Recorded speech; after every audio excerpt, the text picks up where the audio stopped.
በስመ አብ ወወልድ ወመንፈስ ቅዱስ አሃዱ አምላክ አሜን። የተወደዳችሁ የእግዚአብሔር ቤተሰቦች ቅዱሳን ወንድሞችና እህቶች በምህረቱ ለዚህ ሰዓት እንድንደርስ በረዳን በአምላካችን በእግዚአብሔር ስም እንደምንሰነበታችሁ በፊቱ ያቆመን እንደገና እሱን እንድንሰማው ከቃሉም እንድንማር እርሱንም እንድናውቅ እግዚአብሔር እድል ስለሰጠን በሕይወት ደግሞም በጤንነት ስላገናኘን ስሙ ለዘላለም የተባረከ ይሁን። እግዚአብሔር ይመስገን። እግዚአብሔር ቢፈቅድ እና በሚሰጠን ጊዜ የሐዋርያው የቅዱስ ጳውሎስ መልእክት ወደ ገላትያ ሰዎች ምዕራፍ 6 ከቁጥር 7 እስከ 10 ያለውን አንድ አንቀጽ እናነባለን።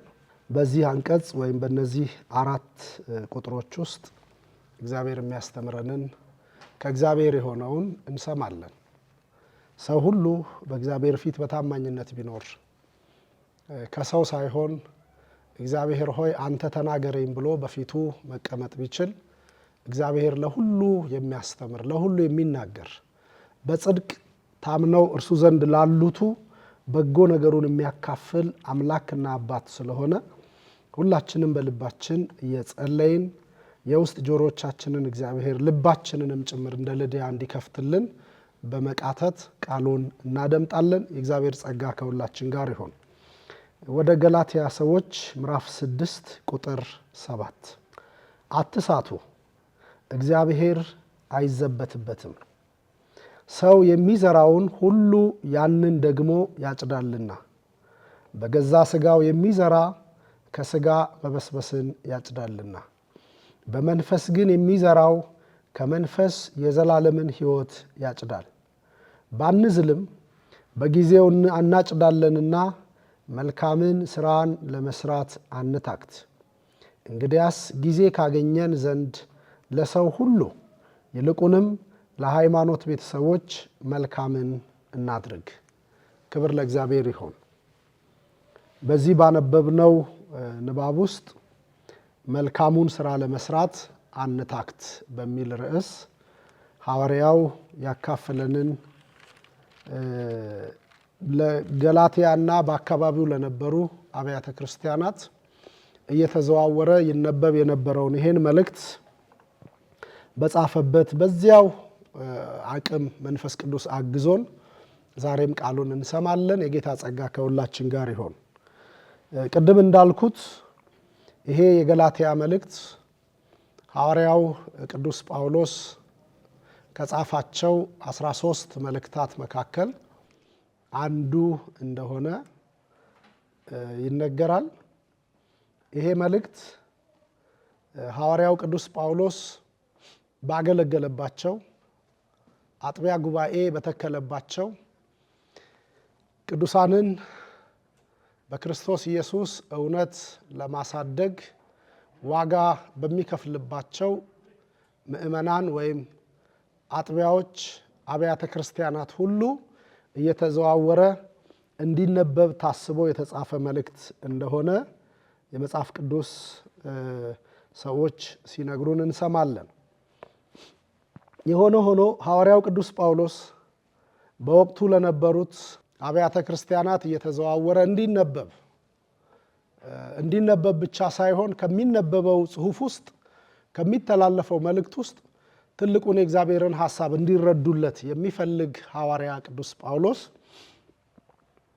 ለነርሱ በተመኘበት በዚያው ምኞት ዛሬም በእምነት ቃሉን ለምንቀበል ለምንሰማ ለሁላችን እግዚአብሔር በዚህ ቃል ውስጥ ያለውን በረከት ወደ ሕይወታችን ያፈሰዋል። ክብር ለእግዚአብሔር ይሁን። ምክንያቱም ይሄ የእግዚአብሔር ቃል ነው።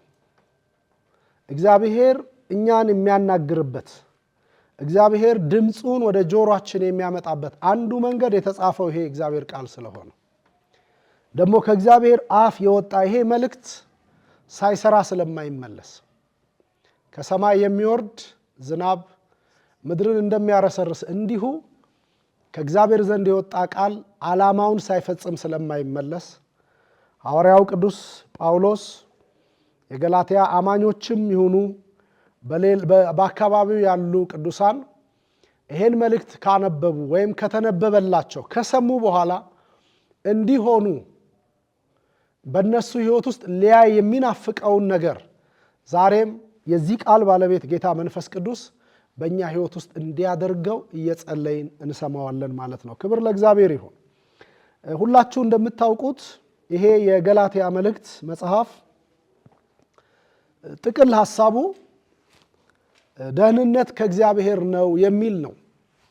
ደህንነት ከእግዚአብሔር ነው ምን ማለት ነው? መዳን በሰው ሥራ አይደለም ማለት ነው። መዳን በሰው ጽድቅ፣ መዳን በሰው የቅድስና ውጤት ልክ የሚሰጥ ሳይሆን የሚያድን እግዚአብሔር አንድ ልጁን ዓለምን ለማዳን የላከ እግዚአብሔር ለሰው ልጆች ሁሉ መዳንን የፈጸመው በጸጋውና በእምነት ብቻ እንደሆነ ሐዋርያው ወይም የዚህ የገላትያ መልእክት ጸሐፊ የሆነው ቅዱስ ጳውሎስ አጽንዖት ሰጥቶ ሲናገር እንሰማዋለን። በተለይም በምዕራፍ 1 ቁጥር 6 እና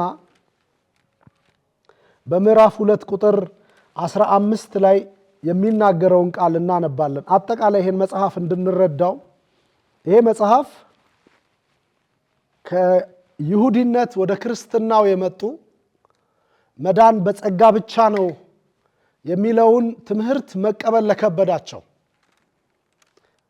እኛ ሳንሰራ የኛ የሆነ አስተዋጽኦ ሳይኖርበት በእምነት ብቻ መዳን እንዴት ይሆናል በሚል ጥያቄ ለተያዙ ሰዎች መልስ እንዲሆን እግዚአብሔር መንፈስ ቅዱስ ያጻፈው መልእክት እንደሆነ እነዚህን ቃላት ስናነብ እንረዳዋለን። እንዲህ ይላል ምዕራፍ 1 ቁጥር 6 ላይ በክርስቶስ ጸጋ እናንተን ከጠራችሁ ከእርሱ ወደ ልዩ ወንጌል እንዴት ፈጥናችሁ እንዴት እንዳለፋችሁ እደነቃለሁ ይልና፣ እርሱ ግን ሌላ ወንጌል አይደለም፣ የሚያናውጧችሁ የክርስቶስንም ወንጌል ሊያጣምሙ የሚወዱ አንዳንዶች አሉ እንጂ ይልና፣ ነገር ግን እኛ ብንሆን ወይም ከሰማይ መልአክ ከሰበክንላችሁ ወንጌል የሚለይ ወንጌልን ቢሰብክላችሁ የተረገመ ይሁን ይልና፣ አስቀድመን እንዳልን እንዲሁ አሁን ሁለተኛ እላለሁ፣ ከተቀበላችሁት የተለየውን ማንም ቢሰብክላችሁ የተረገመ ይሁን ይላል። መጀመሪያ ወንጌልን ስትተዋወቁ፣ የመዳን ሕይወትን የመዳን እውነትን ስትተዋወቁ እንዳልናችሁ እንደዛው ነው። መልእክታችን አልተቀየረም፣ ርዕሳችን አልተለወጠም። በጸጋው ነው የምትድኑት፣ በእግዚአብሔር ምሕረት ነው በእምነት ነው የእግዚአብሔር የሆናችሁት እንጂ ልዩ በሆነ ወንጌል እንደሚሰብኩላችሁ ጸጋ ሲደመር ስራ ወይም ደግሞ የእግዚአብሔር የሆነው የማዳን ኃይል ሲደመር የኛ የሆነ አስተዋጽኦ የሚለው ልዩ ወንጌል እንደሚላችሁ አይደለም። የዳናችሁት ክርስቶስ ኢየሱስን ያመናችሁት በክርስቶስ ከሰማያዊው ጥሪ ተካፋይ የሆናችሁት በጸጋው ወንጌል ነው፣ የክርስቶስ በሆነው ወንጌል ነው። ይሄ የጸጋ ወንጌል ደግሞ ሰዎችን ሁሉ የሚያድን የእግዚአብሔር እውነት ነው። ሰዎችን ሁሉ የሚረዳ የእግዚአብሔር እውነት ነው። ሰዎችን ሁሉ ከዘላለም ጨለማ ያተረፈ የእግዚአብሔር እውነት ነው። ስለዚህ ይሄን እውነት ያገኛችሁት በጸጋና በእምነት ነው። ምዕራፍ 2 ቁጥር 15 ላይ በደንብ አስረግጦ ደግሞ እንዲህ ሲናገር እንሰማዋለን። እኛ በፍጥረት አይሁድ ነን፣ ኃጢአተኞችም የሆኑ አሕዛብ አይደለንም። ነገር ግን ሰው በኢየሱስ ክርስቶስ በማመን እንዲጸድቅ እንጂ በሕግ ሥራ እንዳይሆን አውቀን ሥጋን የለበሰ ሁሉ በሕግ ሥራ ስለማይጸድቅ እኛ ራሳችን በሕግ ሥራ ሳይሆን በክርስቶስ እምነት እንጸድቅ ዘንድ በክርስቶስ ኢየሱስ አምነናል ይላል። ስለ ጽድቅ ካሰባችሁ፣ ስለ መዳን ካሰባችሁ፣ ከእግዚአብሔር ጋር ስለ መታረቅ ካሰባችሁ፣ በእግዚአብሔር ፊት እንደተወደደ ማንነት መኖር ናፍቆታችሁ ከሆነ በሕግ ሥራ ጽድቅ የለም እያለ ነው። በእኛ የእጅ ሥራ ውጤት የሚመጣ ጽድቅ የለም። እኛ እንሰራለን ለሥጋችን ለመኖር። የሚነግድ ይነግዳል፣ ባለሙያው በሙያው የሆነ ነገር ያበረክታል፣ ተማሪው በርትቶ ይማራል፣ ሁሉም የድካሙን የሥራውን ያገኛል። በዚህ ምድር ላይ እንደዛ ነው።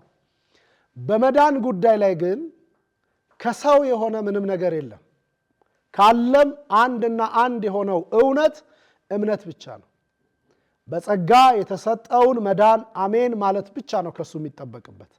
ስለዚህ ሐዋርያው ቅዱስ ጳውሎስ እየነገራቸው ያለው እንደምታውቁት እኛ ፍጥረቱ ነን ማለት አይሁዳውያን ነን፣ የእግዚአብሔር የኪዳን ሕዝቦቹ ነን፣ መቅደስ የነበረን ሕግ የነበረን አባቶች የነበሩን፣ ግን በሕጉ በመቅደሱ በአባቶች ኪዳን መዳን አልቻልንም። ሕጉ ያስተማረን ስለ ሥራ ነው። በሥራ ደግሞ ጽድቅ የለም። ስለዚህ በሕጉ መጽደቅ እንዳልቻልን ስለገባን ደግሞ ፍላጎታችን፣ ናፍቆታችን ጽድቅና የዘላለም ሕይወት ስለሆነ ይሄንን እናገኝ ዘንድ በክርስቶስ ኢየሱስ አምነናል ነው የሚለው። ስለዚህ የገላትያ መልእክት አጠቃላዩ ሐሳብ መዳን በጸጋና በእምነት ነው የሚል ነው።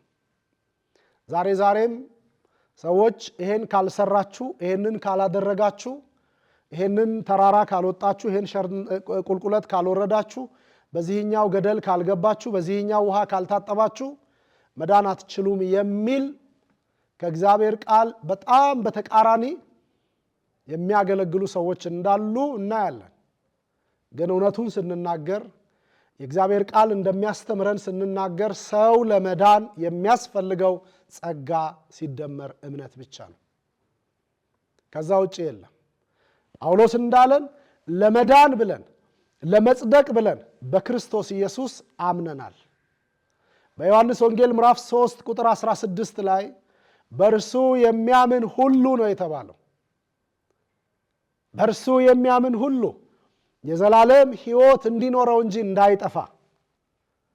ቁጥር 18 ላይ ወረድ ስንል በእርሱ በማያምን ይልና በአንዱ በእግዚአብሔር ልጅ ስም ስላላመነ አሁን ተፈርዶበታል ይላል። ስለዚህ ፍርድ እዚሁ ነው ማለት ነው። አረጋግጠን ነው ምን ሄደው በክርስቶስ ስናምን ወደ ዘላለም መዳን የመግባት እድል ፈንታ እንደሰፋለን። አይ በክርስቶስ ብቻ መዳን አይኖርም የኔም ሥራ ያስፈልገዋል ካልን ተፈርዶብን ወደ መቃብር እንወርዳለን። እግዚአብሔር ከዚህ ይጠብቀን። የሆነ ሆኖ ሐዋርያው ቅዱስ ጳውሎስ ለነዚህ የገላትያ ሰዎች እየነገራቸው ያለው መዳን በጸጋው ነው። መዳን በእምነት የሚፈጸም የእግዚአብሔር ስጦታ ነው። እንደውም በቲቶ ምዕራፍ 2 ቁጥር 11 ላይ እንዳነበብነው ሰዎችን ሁሉ የሚያድን የእግዚአብሔር ጸጋ ተገልጧል ይላል። ሰዎች ሁሉ የዳኑት፣ ዓለም ሁሉ የዳነው፣ ዓለም ሁሉ ከእግዚአብሔር ጋር የታረቀው፣ ዓለም ሁሉ ወደ እግዚአብሔር የዘላለም ምሕረት የመግባት እድል ፈንታ ያገኘው በእግዚአብሔር ጸጋ ነው። ይሄም ጸጋ ይልና ሐዋርያው በቲቶ መልእክቱ ዓለማዊ ምኞትን ክደን ኃጢአተኝነትን ክደን የተባረከውን የአምላካችንን ተስፋ እንድንጠባበቅ የሚያግዘን ነው ይላል። ስለዚህ ክርስቶስ ይመጣል የምንል እኛ አስቀድመን መዳናችንን ያረጋገጥን፣ አስቀድመን ከዘላለም ፍርድ መትረፋችንን አሜን ያለን ጌታ ኢየሱስ ይመጣል። ጌታ ኢየሱስ ሲመጣ ደግሞ ፍርድ ነው ያለው። ፍርድ ነው ያለው። ሐዋርያው በዚህ ምዕራፍ 6 ላይ የመጽሐፉ ማጠቃለያ ሐሳብ ስለሆነ እስካሁን በጸጋው በሆነ ነገር ድናችኋል። የዳነ ሰው ደግሞ አንድ ነገር ይጠበቅበታል። መልካሙን ሥራ ለመስራት የማይታክት መሆን አለበት። መልካሙን ተግባር ለማከናወን የማይታክት መሆን አለበት ይላል ሐዋርያው። ከዳናችሁ እንደ ዳነ ሰው፣ እንደ ተረፈ እንዳመለጠ ሰው መልካም ነገር ማድረግ ይጠበቅብናል። ምክንያቱም የዳነው መልካም ለመስራት ስለሆነ፣ መልካም ሰርተን ለመዳን አይደለም። ስለ ዳንን መልካም እንሰራለን።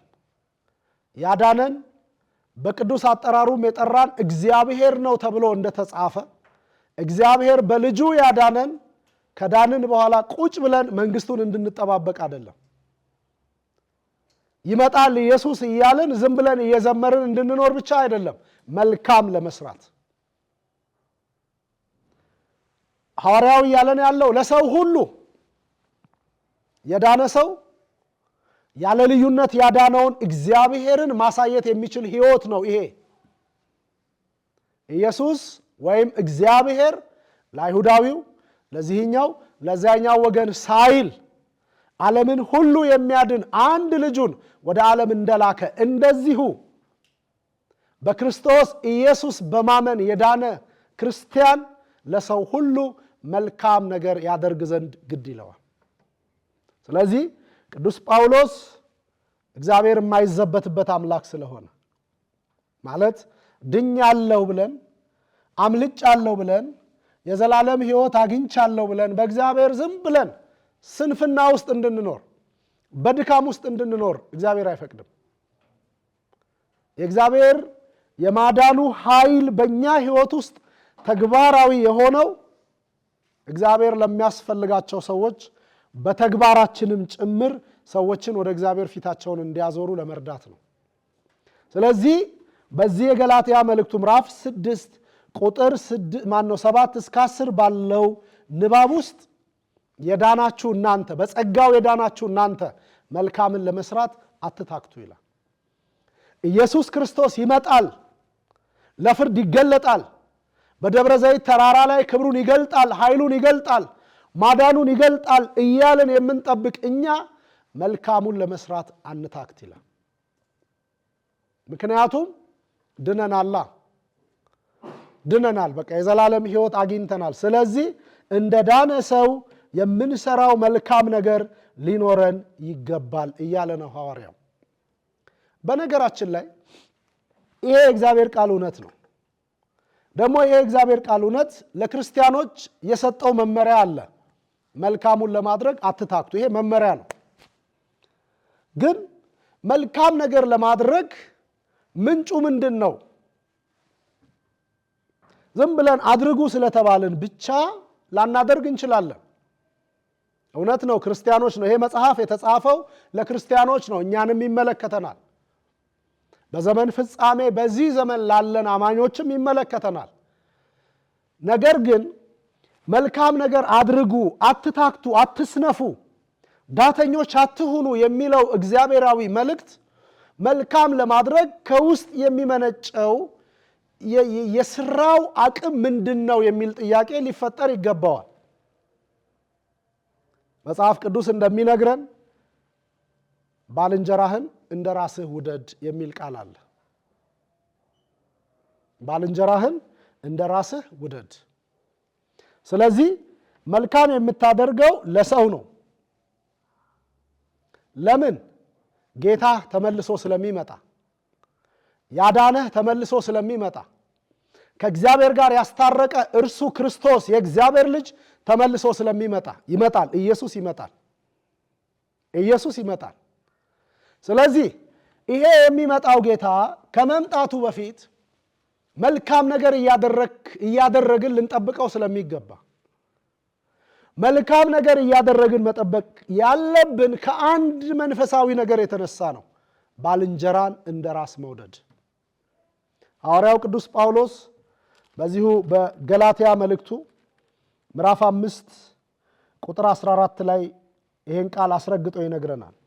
ሕግ ሁሉ ይላል በአንድ ቃል ይፈጸማልና፣ ሕግ ሁሉ በአንድ ቃል ይፈጸማልና እርሱም ባልንጀራህን እንደ ራስህ ውደድ የሚል ነው ይላል።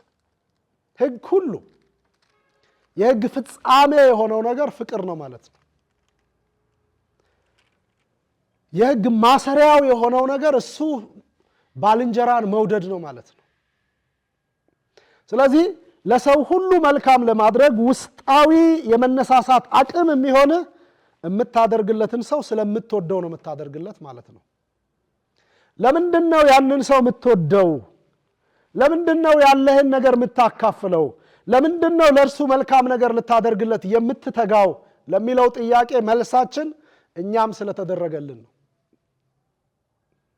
ስለተደረገልን እናደርጋለን፣ ስለተቀበልን እንሰጣለን። ከእግዚአብሔር ዘንድ በነገራችን ላይ ቅዱሳን ቤተሰቦች እግዚአብሔር የመጨረሻ የተባለውን በጎ ስጦታ ነው የሰጠን። በጎ ስጦታ ያዕቆብ እንደነገረን በጎ ስጦታ ፍጹምም በረከት ከላይ ከብርሃናት አባት ከእግዚአብሔር ዘንድ ይወርዳሉ እንዳለ እግዚአብሔር የመጨረሻ በጎ ስጦታውን ሰጥቶናል። ቁስ አይደለም፣ ታይቶ የሚጠፋ ነገር አይደለም። ልጁን ሰጥቶናል እግዚአብሔር። በልጁ ልጆች አድርጎናል እግዚአብሔር።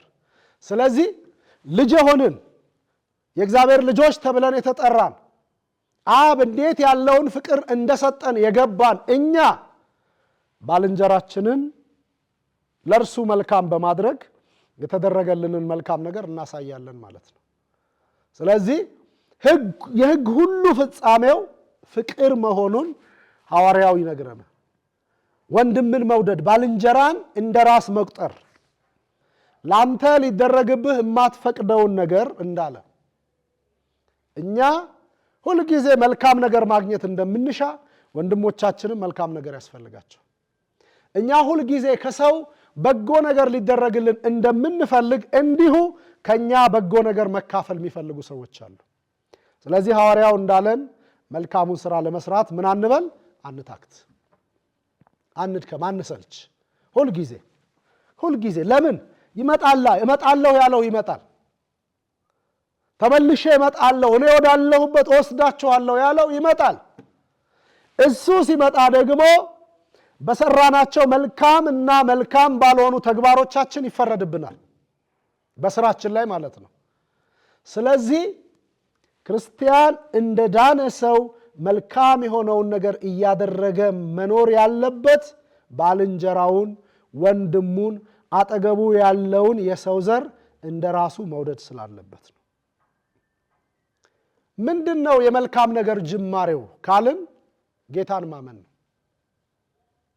ጌታን ማመን ሐዋርያው አካፍሉ ነው እያለ ያለው በዚህ በገላትያ መልእክቱ ላይ አካፍሉ፣ በቃ የሆነ ነገር ዝሩ ነው እያለ ያለው፣ የሆነ ነገር ስጡ ነው እያለ ያለው።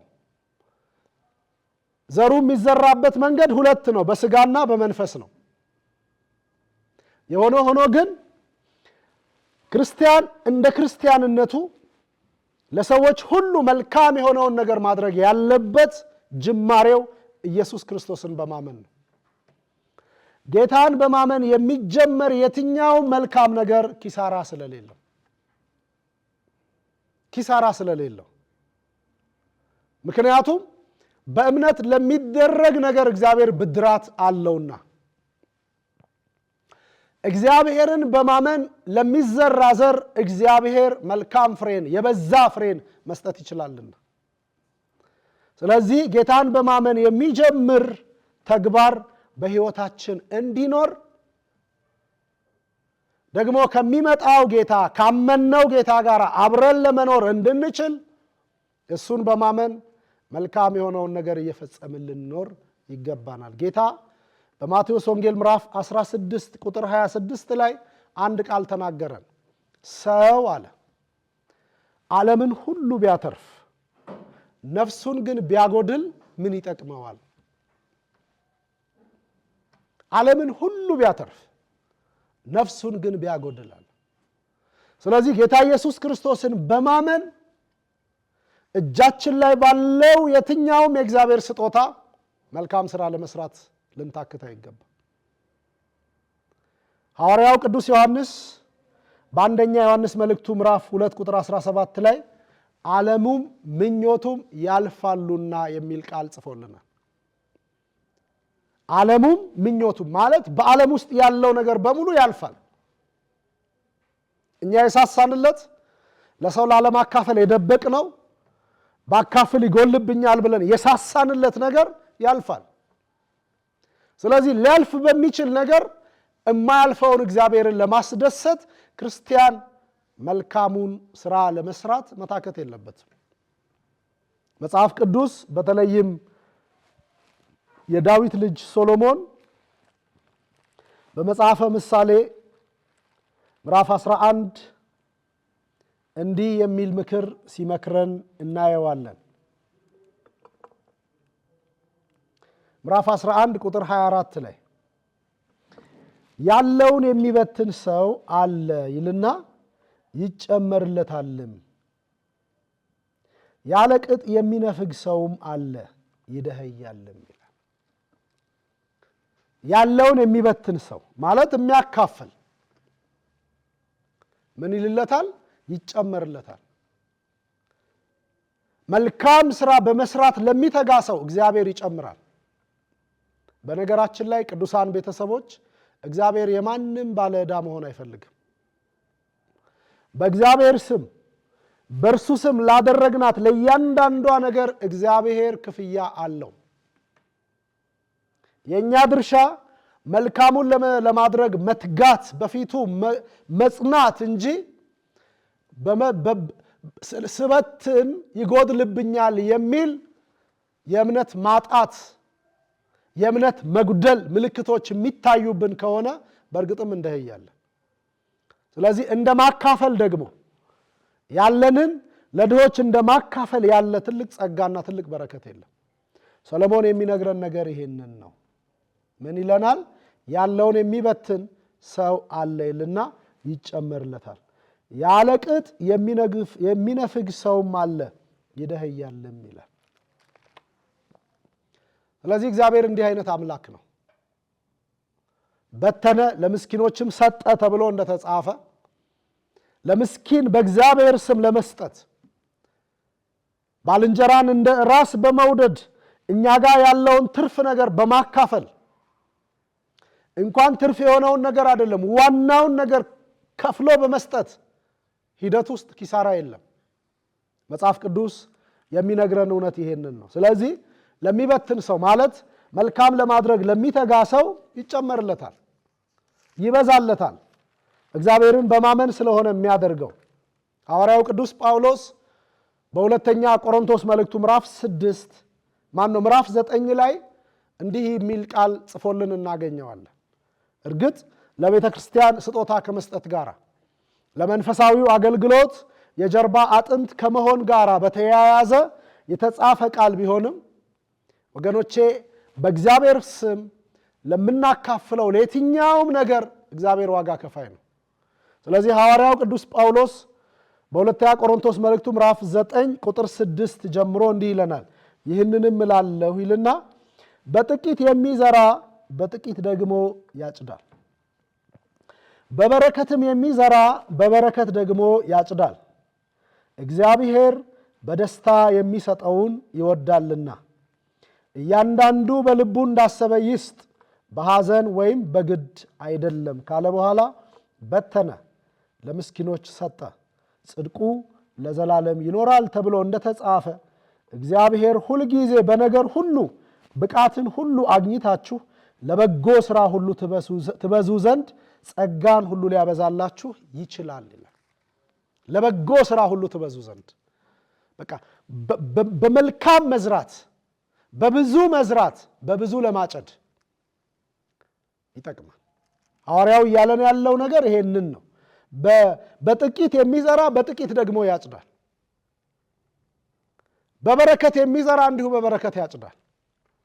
ስለዚህ ዋጋ ከፋዩ ሲመጣ፣ ጌታ ኢየሱስ ሲመጣ የምንጠብቀው የቤተ ክርስቲያን የሁል ጊዜ ናፍቆቷ የሆነው መድኃኒት ኢየሱስ ሲመጣ ከሰማይ ሲገለጥ ለእያንዳንዳችን በብዙ በረከት ይጎበኘናል። በብዙ በረከት ጌታ ኢየሱስ በብዙ በረከት የእግዚአብሔር ልጅ። ስለዚህ በተነ ለምስኪኖችም ሰጠ ይልና ጽድቁ ለዘላለም ይኖራል። ወገኖቼ ክርስቲያን የሆነው ወደ ጌታ ወደ ኢየሱስ ክርስቶስ የመጣ ነው በስም ብቻ ክርስቲያን ተብለን ለመጠራት ሳይሆን እንደ እግዚአብሔር ቃል መልካሙን ለመስራትም ጭምር እንደሆነ ልናምን ይገባናል። ዛሬ ላይ ብዙ ሰዎች በተለይም አማኙ ማህበረሰብ ለመስጠት በጣም ሩቅ ነው። መልካም ለማድረግ በጣም ሩቅ ነው ይመስለኛል። ድኛለሁ ብለን እርፍ ስላልን ከመዳን ጋር ስላገናኘ ነው። ሌሎች የሚሰጡት ለመዳን ብለው ነው፣ ስለዚህ ከኔ አይጠበቅብኝም የሚል ነገር የተቆጣጠረን ይመስለኛል። እግዚአብሔር በእውነት ይሄን ነገር ከላያችን ላይ ያንሳ። የዳነው ልናካፍል ነው። ልንዘራ ነው። መልካም ዘር በመንፈስ የሚዘራ መልካም ዘር፣ ትርፍ ያለው መልካም ዘር፣ ያውም ብዙ ትርፍ። እግዚአብሔር ይወላችሁ እጁ እንደኛ አይደለም፣ ሰፊ ነው፣ በብዙ መስጠት የሚችል በብዙ። እኛ አንድ ሰተን ከሆነ እሱ ብዙ መስጠት የሚችል አምላክ ነው እግዚአብሔር። ስለዚህ አምነን ከሆነ የምናደርገው፣ በእምነት ከሆነ የምናከናውነው፣ በእምነት ለተደረገ ነገር በፍጹም ኪሳራ የለብንም። ስለዚህ ሐዋርያው ቅዱስ ጳውሎስ እግዚአብሔር አይዘበትበትም ካለ በኋላ መልካምን ለማድረግ ትጉ ነው የሚለው። የዳናችሁ እናንተ፣ የተረፋችሁ እናንተ፣ ያመለጣችሁ እናንተ፣ እግዚአብሔር አምላካችሁ የሆነላችሁ እናንተ መልካሙን ዝሩ። በምን? በመንፈስ። በስጋ የሚዘሩ ይኖራሉ፣ ስጋዊ ትርፍ ፈልገው አምነው ክርስቲያንም ተብለው ተጠርተው ስጋዊ ትርፍ ከምድር አንዳች ነገር ጠብቀው ከሰው አንዳች ነገር ናፍቀው የሆነ ነገር የሚያደርጉ ሰዎች አሉ። እሱ በስጋ መዝራት ነው የሚሆነው። እኛ ግን በመንፈስ ለመንፈሳዊ ሕይወት ትርፍ፣ ለመንፈሳዊ ሕይወታችን እድገት፣ ለመንፈሳዊ ሕይወታችን ደህንነት መልካም ለመስራት ባለመታከት በእግዚአብሔር ፊት ልንኖር ይገባናል። አንድ ነገር ዝም ብለን እናስብ። የተወደዳችሁ የእግዚአብሔር ቤተሰቦች፣ በምድር ሕግ እንኳን ገበሬ የዘራውን ነው የሚያገኘው። ማለት አይነቱ ሳይቀየር ማለት ነው። ብዛቱ ብዙ ነው የሚሆነው፣ ይጨምራል። ጥቂት ዘርቶ ብዙ ነው የሚያገኘው። ግን ስንዴ የዘራ ገበሬ በጭራሽ በቆሎ አያፍስም። እሱ ብቻ አይደለም። በምድር ሁላችንም ከስራ ጋር በተያያዘ ከኑሮ ጋር በተያያዘ የየራሳችን ጌቶች አሉን፣ የሚያሰሩን ማለት ነው። ይሄኛውን ጌታ ያገለገለ ደሞዙን ከዚህኛው ጌታ አይጠብቅም። ካገለገለው ጌታ ላይ ነው ደሞዙን መቀበል ግዴታው። ጌታው ለዛ ባሪያ ወይም ለዛ ሰራተኛ ስራውን ሰፍሮና ለክቶ የሚገባውን ደሞዝ መስጠት አለበት። ወገኖቼ፣ እግዚአብሔር አምላካችን ከሆነ ጌታ ኢየሱስ ክርስቶስ በእርግጥም መድኃኒታችን ሆኖ ከሆነ ጌታ ኢየሱስ ክርስቶስን በማመን በጸጋው ድነናል ካልን እሱን በማመን ለምንዘራው ዘር ጌታ ኢየሱስ ክርስቶስ ዋጋችንን ይከፍለናል። መልካም የሆነውን ዋጋ፣ የሚገባንን ዋጋ። ነገር ግን ከዚህ በተቃራኒ ክርስቲያኖች ነን እያልን ስጋዊ ትርፍ ፈልገን የምንዘራ ከሆነ፣ በስጋ ከሰዎች በጎ ምላሽ ጠብቀን የምንዘራ ከሆነ ትርፉ ኪሳራ ነው የሚሆነው። ነገር ግን በመንፈስ በመታመን እግዚአብሔርንም በመደገፍ በዳነ ማንነት፣ በጸደቀ ማንነት፣ ባመለጠ ማንነት የእግዚአብሔር በሆነ የልጅነት አቅም እግዚአብሔርን አምነን ጌታ ኢየሱስ ክርስቶስ እሱ ጌታችን ነው ብለን በእርሱ ስም ለምናደርገው ነገር እሱ በጊዜው ዋጋውን ይከፍለናል። ኢየሱስ ክርስቶስ ይመጣል። ቤተሰቦቼ፣ ኢየሱስ ክርስቶስ ይመጣል። ለሁሉ እንደ ሥራው ከፍለው ዘንድ ዋጋዬ ከኔ ጋር ነው ያለ የእግዚአብሔር ልጅ ተመልሶ ይመጣል። የሁላችን ሥራ በሱ ፊት አለ። አንዳች እንኳን አይሰወረው። አንዳች እንኳን እኛ ውስጥ ያለውን ነገር ለማወቅ የሚከለክለው ኃይል የለም። ኢየሱስ ክርስቶስ ሁሉን ያውቃል።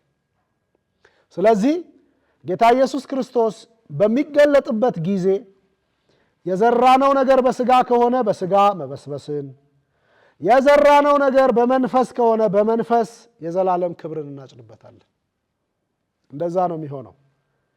ምክንያቱም ሐዋርያው ቅዱስ ጳውሎስ በቆሮንቶስ መልእክቱ ምዕራፍ 3 ላይ አንደኛ ቆሮንቶስ ማለቴ ነው።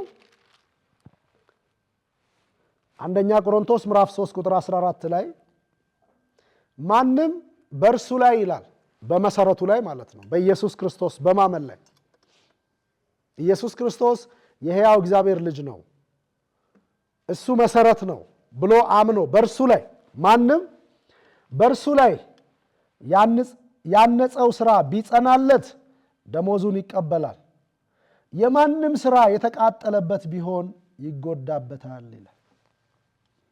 በእርሱ ላይ ማለት በመሰረቱ በክርስቶስ ላይ ሆነን በመንፈስ መንፈሳዊ ዘር ከዘራን እሰየው፣ በክብር እንገባለን፣ በደስታ እንገባለን፣ በሽልማት እንገባለን፣ ከእርሱ ጋራም በእውነት በደስታ እንኖራለን።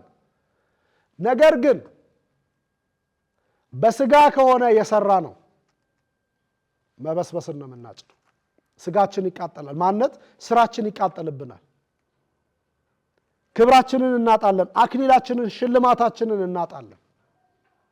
ስለዚህ ዛሬ ያለን አማኞች የመጨረሻውን ክብራችንን መገለጥ የምንጠባበቅ ክርስቲያኖች የጌታ የኢየሱስ ክርስቶስ መምጣት ተመልሶ መምጣት እኔን ወደ ክብር እርሱ ወዳለበት ሊወስደኝ ነው የምንል አማኞች አንድ ነገር ማድረግ ይጠበቅብናል። ሁል ጊዜ በመንፈስ መዝራት የሚለን ሐዋርያው ይሄንን ነው።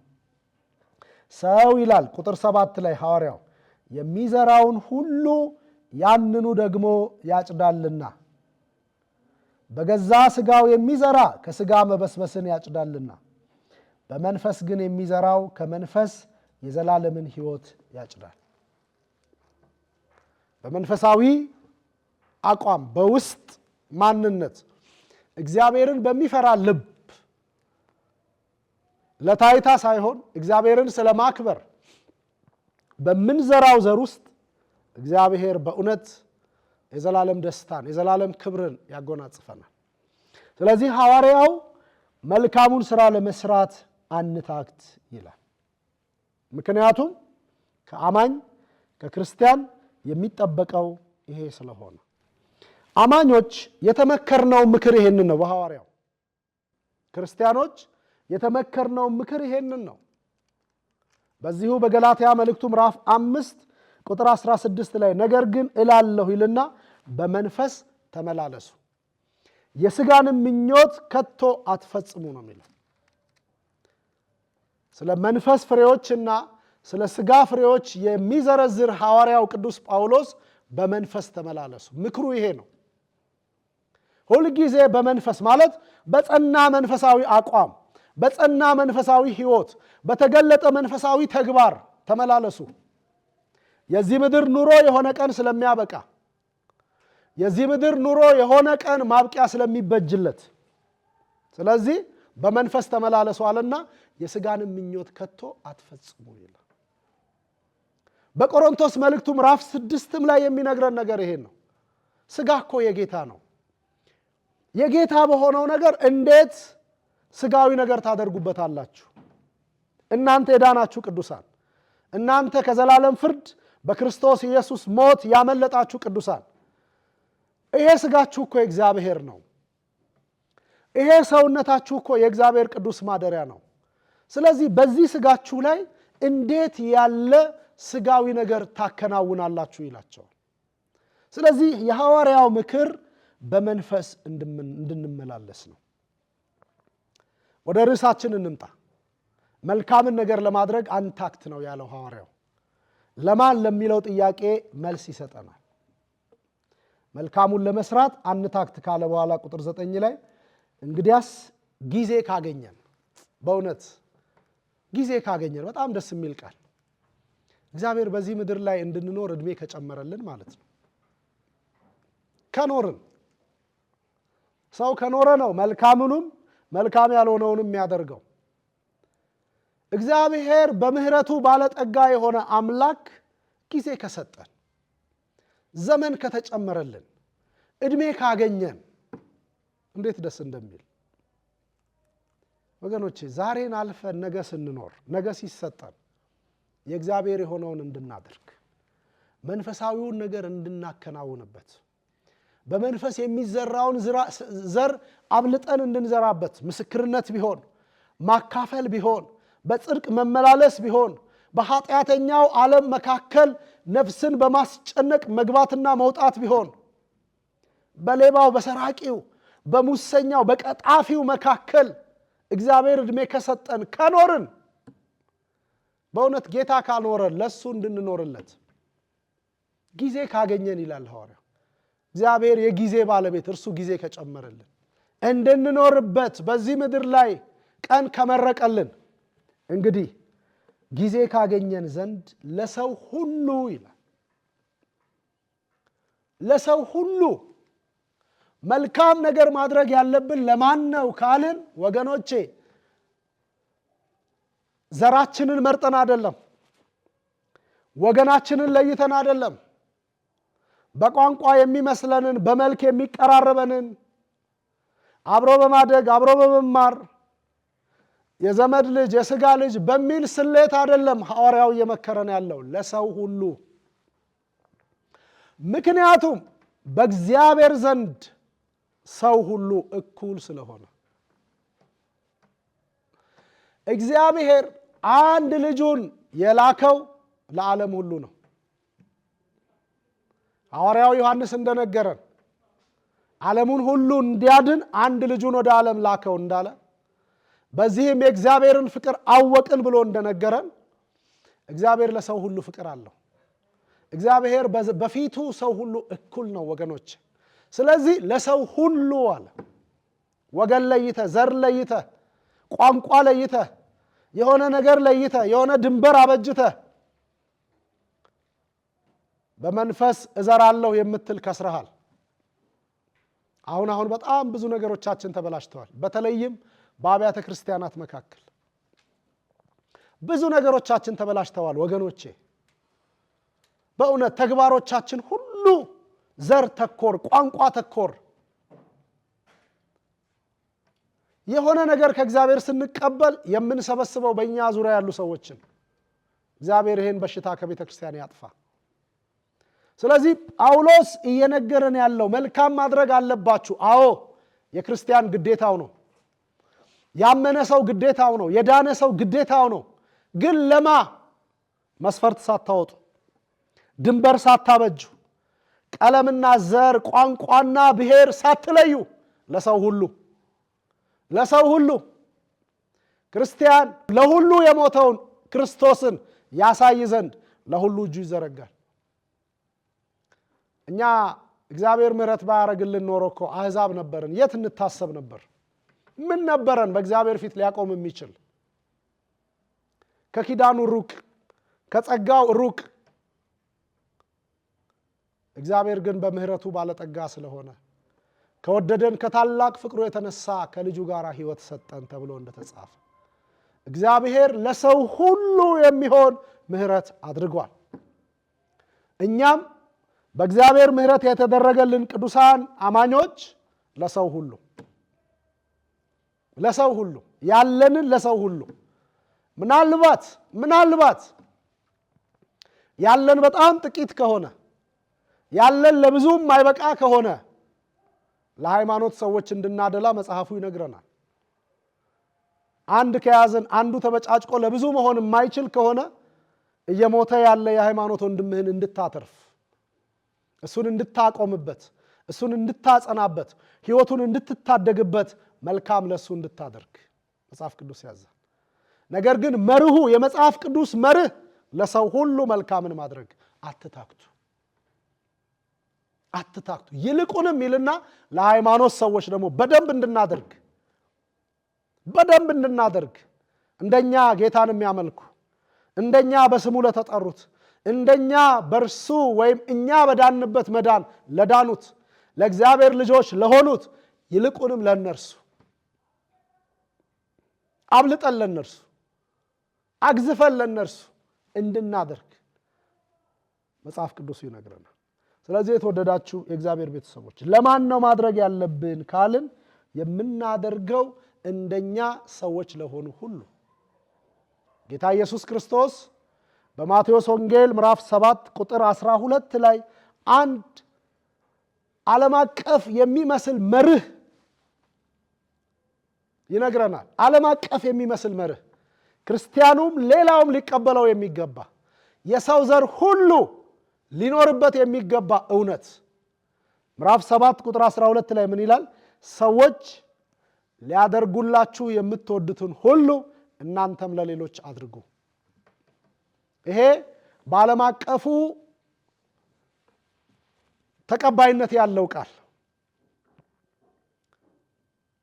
ዓለም አቀፉ ማህበረሰብ ተቀብሎት የሚመራበት እውነት፣ ላንተ ሊደረግብህ የማትፈልገውን ነገር በሌላው ላይ እንዳታደርግ፣ ደግሞ ላንተ እንዲደረግልህ የምትፈልገውን ነገር እንደዚሁ ለሌላው አድርግ። ሰብአዊነት ይሄ ስለሆነ ስለዚህ መልካሙን ስራ ለመስራት የማይታክት ክርስቲያን በእርሱ ላይ ሊደረግበት የማይፈልገውን በሰዎች አያደርግም። ለእርሱ እንዲደረግለት ከሚናፍቀው ነገር ደግሞ ለሰዎች አብዝቶ ያደርጋል። ይሄ ሲሆን በእውነት እግዚአብሔርን በሚገባ እናከብረዋለን። ስናጠቃልለው የተወደዳቸው የእግዚአብሔር ቤተሰቦች ለምንድን ነው መልካም የምናደርገው ነው? ለምንድን ነው መልካም ስራን በማድረግ እንድንተጋ እንዳንታክት ሐዋርያው እየመከረን የሚለውን ቃል ስናነሳ ቅድምም ደጋግሜ እንዳልኳችሁ አሁንም ባለራእዩ ዮሐንስ ምዕራፍ 20 ቁጥር 11 እስከ 15 ላይ እንደነገረን ከፊት ለፊት የሚዘረጋ ነጭ ዙፋን አለ። ይመጣል ያልነው ጌታ ኢየሱስ በዙፋኑ ሆኖ ይገለጣል። ይሄ በዙፋኑ የሚገለጠው ኢየሱስ የእግዚአብሔር ልጅ በእያንዳንዳችን ስራ ላይ ይፈርዳል። ራእይ መጽሐፍ ምዕራፍ 20 ቁጥር 11 እስከ 15 ያለውን አንብቡት። ምዕራፍ 22 ላይ ያለውን ቃል እኔ ላንብብ። ቁጥር 12 እነሆ በቶሎ እመጣለሁ። ጌታ ኢየሱስ ክርስቶስ በቶሎ ይመጣል። ምናልባት ለአንዳንዶቻችን የዘገየ ሊመስለን ይችላል። ጌታ ስለ ተስፋ ቃሉ አይዘገይም ተብሎ ተጽፏል። እነሆ በቶሎ እመጣለሁ ራሱ ነው ያለን።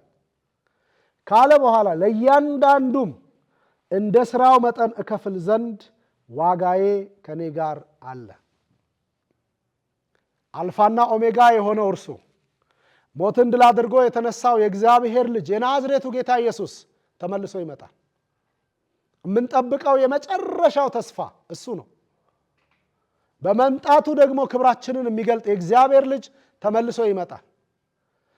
የሚመጣው ለእያንዳንዱ እንደ ስራው መጠን ይከፍል ዘንድ ነው። ስለዚህ ክርስቲያን የሆነ ሰው፣ አማኝ የሆነ በክርስቶስ አምኖ የዳነ ሰው ሁልጊዜ እግዚአብሔር ዕድሜ ከሰጠን ዘመን ከተጨመረለት መልካሙን ስራ ለመስራት መታከት የለበትም። ካልሆነስ ስራችን ይበላሻል ማለት ነው። ስለዚህ መልካሙን ለማድረግ የምንተጋው ለዚህ እውነት ስለሆነ አንታክት፣ አንድከም፣ አንስነፍ። ወገኖች ምናልባት እኛ እግዚአብሔርን በመፍራት በምናደርገው መልካም ስራ ውስጥ የሚያደክም ምላሽ ከሰዎች ልናገኝ እንችል ይሆናል። ግድ የለም፣ እሱን እየረሳ ነው።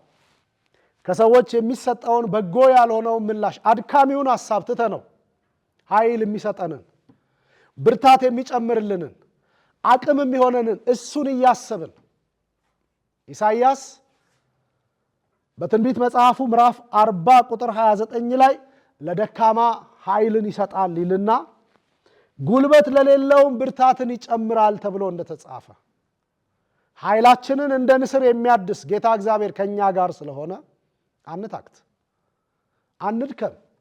የሚያደክመው ነገር አይያዘን። የሚያሰንፈው ነገር መልካም ከማድረግ እንድንቦዝን እድል አይፍጠርልን።